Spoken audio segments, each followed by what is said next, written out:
Mesdames et messieurs, bienvenue sur Kaziba News, votre point complet sur l'actualité. Gouvernance de résultats, le Burkina Faso affiche des performances solides et assume les redevabilités. Le Burkina Faso renforce sa gouvernance axée sur les résultats à travers l'évaluation des contrats d'objectifs 2025 des membres du gouvernement conduite par le Premier ministre Rim Talba Jean-Emmanuel Ouédraogo.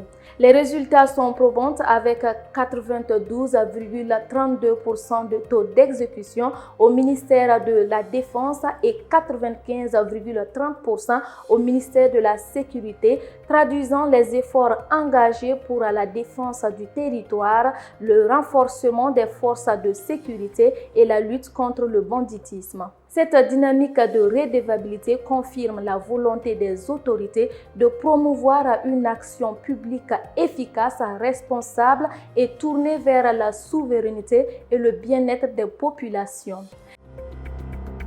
Diplomatie, Washington reconnaît la souveraineté des pays de l'AES et ouvre une nouvelle ère de coopération. Les États-Unis annoncent un changement majeur dans leurs relations avec le Burkina Faso, le Mali et le Niger, membres de l'AES, en acceptant leur modèle de gouvernance et leur choix souverain. Washington se dit prêt à engager une coopération renouvelée avec les pays de l'AES, notamment dans les domaines de la sécurité et de l'économie sur la base du respect mutuel et d'intérêts communs. Fasoyar, des produits à prix sociaux bientôt disponibles à Ouagadougou.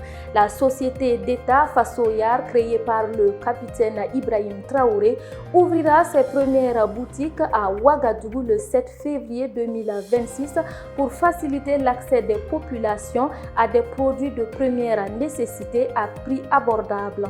10 boutiques sont en cours de construction dans la ZAD avec une trentaine prévues dans tout le pays, notamment à Bobo-Dioulasso et Koudougou pour renforcer le pouvoir d'achat des Burkinabés.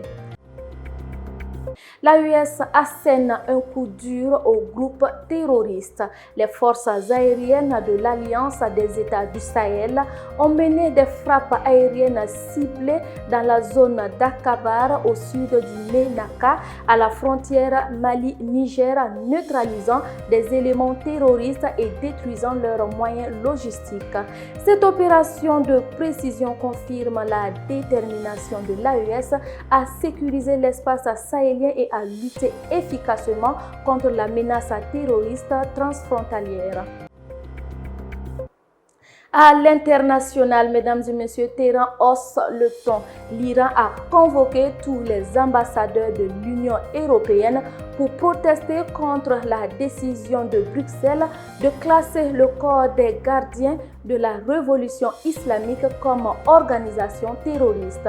Téhéran menace de représailles et annonce qu'une réponse officielle sera communiquée dans les prochains jours, accentuant la détérioration des relations avec l'Europe.